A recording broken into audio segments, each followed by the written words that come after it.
Before I start this video, let me take 30 seconds to tell you something about Exergic. Exergic is India's most trusted and most experienced institute for online GATE preparation. I am Chandresh Mahajan, founder and chief educator at Exergic. I am an All India rank 37 in GATE Mechanical Engineering, an ex-Indian Oil officer having 7+ years of teaching experience as of now. These are the GATE 2021 Mechanical Engineering toppers from Exergic. You can find their preparation strategy on Exergic's website. To know more about our GATE courses, you can visit our website or contact us on these details. Also, you can download Exergic GATE preparation app from Google Play Store. The link is available in the description of video.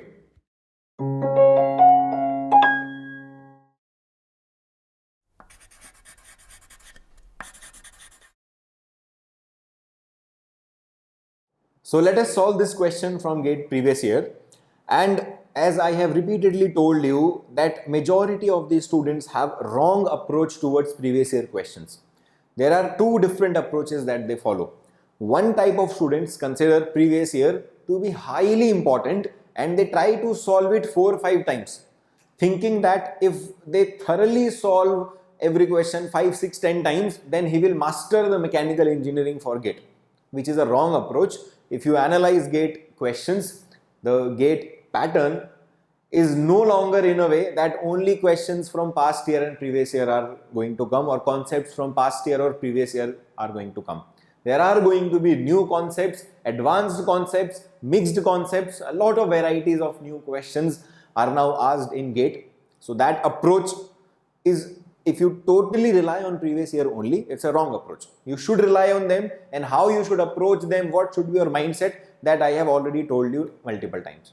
The second approach is that students who think that previous year questions are totally useless, because they think that previous year questions are very easy, very direct, and it is below their level, and they don't see it as a value addition to solve previous year question. They ignore them as if it's a very easy question. It can be done easily, right? Because new questions that are asked in GATE are highly advanced and difficult, so all old previous year questions are of no use. This is the two types of approaches that majority of the students apply. Both of the approaches are incorrect. There are incorrect, I said. There are such previous year questions which may look simple but are actually very conceptual, but you need the right person to explain the concept behind that. What exactly is the concept? What exactly are the variations of that question? What are the possible silly mistakes in the question? All these things that I am continuously talking about. A similar question is this one. It looks like a very easy question, and I know that if you start solving it, almost all of you will be able to solve this question easily. But the reason I have included this question in the example is that I will share two different approaches to solve this question. And the second approach that I will share, it will clear some of your concepts if they are not clear so far. Because the concept that we are going to discuss, it is a concept which is there in mechanics also and in theory of machines also. So some students confuse between the two approach and they make a mistake. And not some students, even the toppers do this. I am not going to name any topper, but he is in top 5 GATE 2021 and he did a small mistake which is related to what we are going to learn in this question. Have a look at the question, GATE previous year question. An annular disc has a mass m, inner radius r and outer radius 2r. Okay, we all know the meaning of annular. It's a hollow disc, right? Inner radius, outer radius, both of them are there. The disc rolls on a flat surface without slipping, so it is doing pure rolling motion. If the velocity of center of mass is v, then find out the kinetic energy of the disc. As you can see that the disc which is present here is doing pure rolling, and means it is having two different components. If you want to break down the motion of pure rolling, as I have told you, it can be broken down into translation motion and rotational motion, right? So since it is asking about kinetic energy, which kinetic energy? Translation or rotation? Since nothing specific is mentioned, it means it is asking about the net kinetic energy, total kinetic energy of that particular disc. Four different options are given: 9 by 16 mv square, 11 by 16, 13 by 16, 15 by 16. Okay. Ideally, I would want, because it's an easy question, pause the video and try to solve it. I'm expecting that at least from method 1, you should be able to solve it. The second method that I will discuss, that might be new for some of you. Okay. So, I have drawn the diagram here. In this diagram, as I told you, it's an annular disc. This central part is hollow. Inner radius is r, outer radius is 2r. The velocity of the center is v. Okay. And mass of the body is m. It is doing pure rolling motion. So, as the concept goes of pure rolling, that it can be broken down into pure translation and pure rotation method, that is what we have done here. The total kinetic energy of the body is translational kinetic energy plus rotational kinetic energy, right? Translational kinetic energy is half m v square, where v is the velocity of center of mass. Let this point O be the center of mass, this point O be the center of mass. So this velocity is going to be v, which is the velocity of center of mass, right? It's clear? Coming to this rotational kinetic energy, which is half I omega square. Rotational kinetic energy must be defined about some point, right? Rotation about what point? Rotational energy about what point? Since we have in detail we have discussed that the pure rolling is broken down into translation plus rotation about the center, about this point O. The summation of both of them is pure rolling, right? So in pure rolling, the actual variation of velocity may be like this.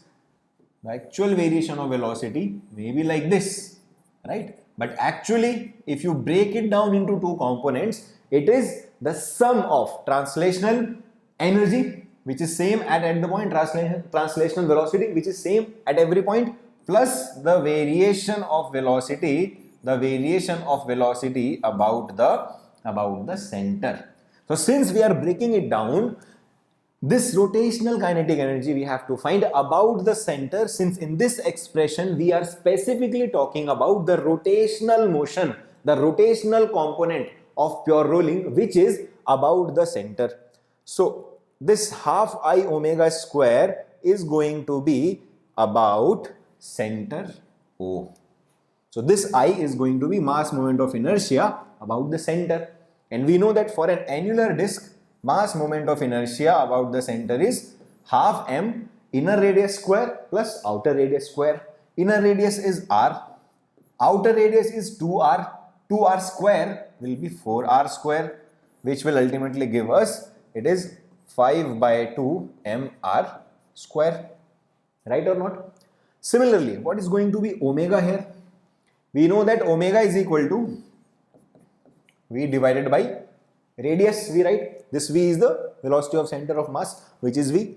But in the detailed discussion that we were doing, the radius that we were having from here to here, from the center to the point of contact, was r.